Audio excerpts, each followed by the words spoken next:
فرمایا وما ابرئ نفسی ان النفس لامارۃ بالسوء الا ما رحم ربی، کہ میں اپنے نفس سے اپنے آپ کو نہیں چھڑا سکتا. کیوں؟ ان النفس لامارۃ بالسوء، کہ یہ جو نفس امارہ ہے، یہ سرکش نفس جو اللہ نے میرے اندر ڈال دیا ہے، یہ ہمیشہ مجھے برائی کی طرف ہی راغب کرتا ہے. الا ما رحم ربی، اللہ اگر مجھ پر رحم و کرم فرما دے، اللہ کی رحمت کی توجہ میری طرف اگر ہو جائے تو پھر میں بچ سکتا ہوں، ورنہ میں نہیں بچ سکتا. اسلام نے، دین نے سب سے پہلے روح کی تسکین کا حکم ارشاد فرمایا ہے، اور اس کے بعد پھر نفس کی تسکین کا حکم دیا کہ پہلے تم اپنے روح کی تسکین کے لیے وسائل، روح کی تسکین کے لیے ضروریات پیدا کرو اور ان کو استعمال کرو. جب تمہارے روح کی تسکین ہو جائے تو پھر اس کے بعد اپنے جسم کی تسکین کے لیے بھی اللہ سبحانہ و تعالیٰ نے ہمیں اسی طرح حکم ارشاد فرمایا ہے. یہ نہیں کہا کہ صرف تم روح کی تسکین کے لیے تو کام کرو اور چیزوں کو استعمال کرو، جان کی تسکین کے لیے تم کچھ بھی نہ کرو. اللہ کے رسول صلی اللہ علیہ وآلہ وسلم نے فرمایا کہ تمہارے جسم کا بھی تمہارے اوپر حق ہے،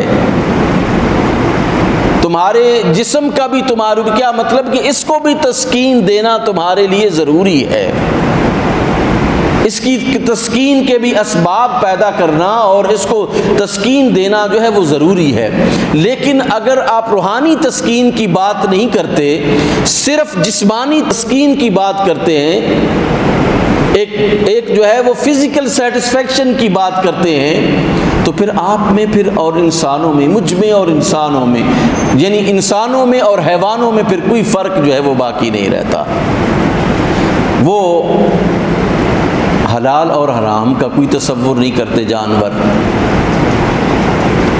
اور انسان بھی پھر حلال و حرام کے دائرہ کار سے نکل جاتا ہے.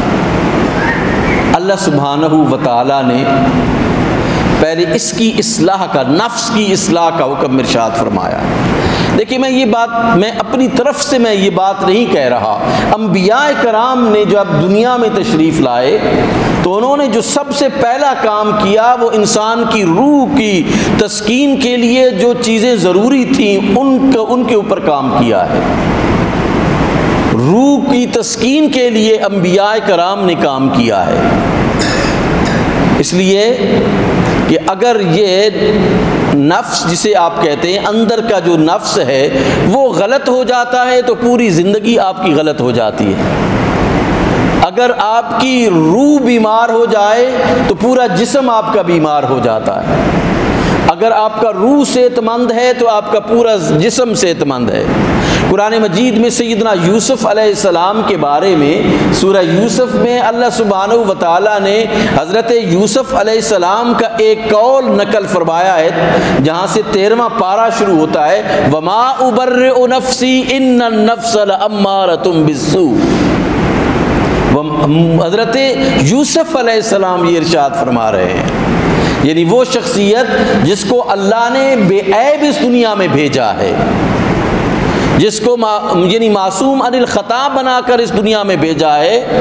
وہ انسانی پریکٹس کی بات کر رہے ہیں. وہ اپنی ایک فرد کی، ایک انڈیویجول کی، ایک نبی کی بات نہیں کر رہے، بلکہ اپنی بات کر کے وہ دوسروں کو یہ سمجھا رہے ہیں وما ابرئ نفسی، میں اپنے نفس سے چھٹکارا حاصل نہیں کر سکتا.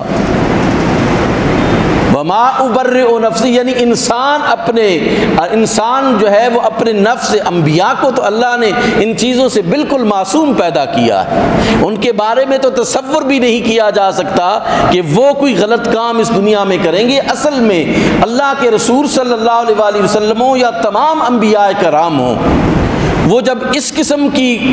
قول فرماتے تو ان کا مقصد جو ہے وہ امت کی بات کرنا ہوتی، افراد کی بات کرنا ہوتی، اپنی ذات. دیکھیں نا، یہ ایک گفتگو کا بہت بڑا سنجیدہ اور باعزت طریقہ ہے کہ میں یہ کہوں کہ میرے اندر یہ خطائیں موجود ہیں، میں اگر آپ کو کہوں کہ آپ کے اندر خطائیں موجود ہیں تو ممکن ہے آپ میرے ساتھ لڑنا جھگڑنا شروع کر دیں کہ بڑا پارسا آیا ہے یہ شخص۔ تو انبیاء کرام کا یہ طریقہ رہا کہ وہ اپنے اوپر بات لیا کرتے تھے، اپنے سے بات کو سٹارٹ کیا کرتے تھے، اور صوفیاء اور اولیاء کا بھی یہی طریقہ کار رہا۔ وہ کسی کو اگر غلط کام کرتا ہوا دیکھتے تو یہ نہیں کہتے وہ تم غلط کام کر رہے ہو، تمہیں ایسے کام کرنا چاہیے۔ ہم تو بعض اوقات ایک استاد جو ہے وہ ذرا بھی خیال نہیں کرتا اپنے شاگردوں کو اس طرح بے عزت کر دیتا ہے 10 افراد کے سامنے بات کرتے ہوئے، والد اپنی اولاد کی عزت کا خیال نہیں کرتا، وہ بھی بعض اوقات جو ہے وہ 10 افراد میں بیٹے کو بے عزت کر کے رکھ دیتا ہے۔ انبیاء کرام ایسے نہیں کیا کرتے تھے، وہ اپنی ذات سے بات کو سٹارٹ کیا کرتے تھے۔ ایک بزرگ نے کسی کو دیکھا وہ وضو غلط کر رہا تھا، تو انہوں نے یہ نہیں کہا کہ تم وضو غلط کر رہے ہو، انہوں نے اس وضو کرنے والے کو مخاطب کیا اور کہا کہ ذرا دیکھو میں وضو غلط تو نہیں کر رہا، میرا وضو کا جو طریقہ کار ہے وہ غلط تو نہیں ہے۔ اب جب انہوں نے وضو کرنا شروع کیا تو اس نمازی کو جب پتہ چلا کہ میں تو ایسا نہیں کر رہا تھا تو اس کو اپنی غلطی کا احساس ہوا اور اس نے غلطی کو درست کیا۔ انبیاء کرام کا، صوفیاء کا اور اولیاء کا یہی وتیرہ رہا کہ وہ کبھی بھی اپنی بات، اپنی ایک غلطی کو، ایک نادرست بات کو اپنی ذات سے سٹارٹ کیا کرتے تھے۔ فرمایا وَمَا أُبَرِّئُ نَفْسِي إِنَّ النَّفْسَ لَأَمَّارَةٌ بِالسُّوءِ إِلَّا مَا رَحِمَ رَبِّي، کہ میں اپنے نفس سے اپنے آپ کو نہیں چھڑا سکتا۔ کیوں؟ ان النفس لامارۃ بالسوء، کہ یہ جو نفس امارہ ہے، یہ سرکش نفس جو اللہ نے میرے اندر ڈال دیا ہے، یہ ہمیشہ مجھے برائی کی طرف ہی راغب کرتا ہے۔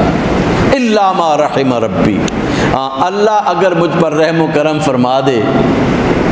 اللہ کی رحمت کی توجہ میری طرف اگر ہو جائے تو پھر میں بچ سکتا ہوں، ورنہ میں نہیں بچ سکتا۔ تو اللہ سبحانہ و تعالیٰ نے یہ نفس کی اصلاح کو پہلے قرار دیا، اور اس کے بعد جسم کی تسکین، روح کی تسکین ضروری ہے۔ جسم کی تسکین کا دوسرا مرحلہ آتا ہے۔ آج کی اس متداول دنیا میں، آج کی اس دنیا میں جو پریکٹس ہے وہ یہ ہے کہ بس آپ جو ہے وہ اپنے جسم کی تسکین کے لیے تمام جتنے بھی وسائل ہیں وہ مہیا کر لیں اپنے آپ کو، جائے وہ جائز ہیں یا ناجائز ہیں۔ اسلامی دنیا میں فی الوقت ابھی جائز اور ناجائز کا تصور کسی حد تک موجود ہے، اور یہ ہماری روایات ابھی تک چونکہ زندہ ہیں اور موجود ہیں، لائیو ہیں، اس وجہ سے ہم جو چیزیں اللہ نے حرام قرار دی ہیں ان کو حرام سمجھتے ہیں، جو حلال قرار دی ہیں ان کو حلال سمجھتے ہیں۔ یہ اللہ کا فضل ہے، اور اس سے ہم دعا مانگتے ہیں کہ یہ صدیوں سے چلا آ رہا ہے، یہ پریکٹس صدیوں سے چلی آ رہی ہے، اللہ کرے یہ صدیوں تک پرولانگ کرے، یہ پریکٹس قیامت تک پرولانگ کرے یہ پریکٹس، کہ اللہ نے ہمیں جن چیزوں کو حلال قرار دیا ہے ہم اس میں اپنی سیٹسفیکشن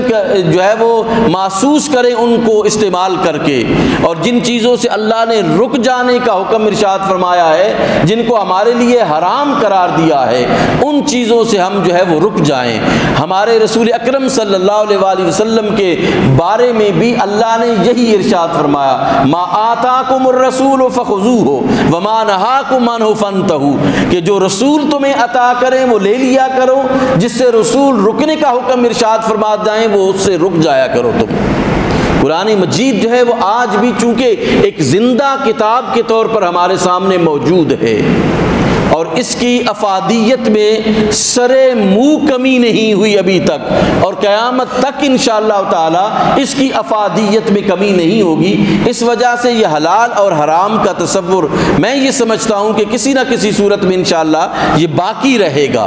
اور یہی قوموں کی زندگیوں میں ایک جو ہے وہ معیار ہوتا ہے کہ ایک قوم سیولائزڈ اس وقت ہوتی ہے کہ جب وہ غلط اور درست چیز کو جو ہے وہ ساتھ ساتھ لے کر چلتی ہے، کہ یہ غلط ہے اس کو میں نے نہیں اپنانا، یہ ٹھیک ہے اس کو میں نے اپنانا ہے۔ یہ جب تصور انسان لے کے چلتا ہے تو میں یہ سمجھتا ہوں کہ ایک ایسا معاشرہ تشکیل پاتا ہے جس میں اچھائی پروان چڑھتی ہے، برائی سے پھر جو ہے وہ انسان رکتے ہیں اور ایک دوسرے کو روکنے کی کوشش کرتے ہیں۔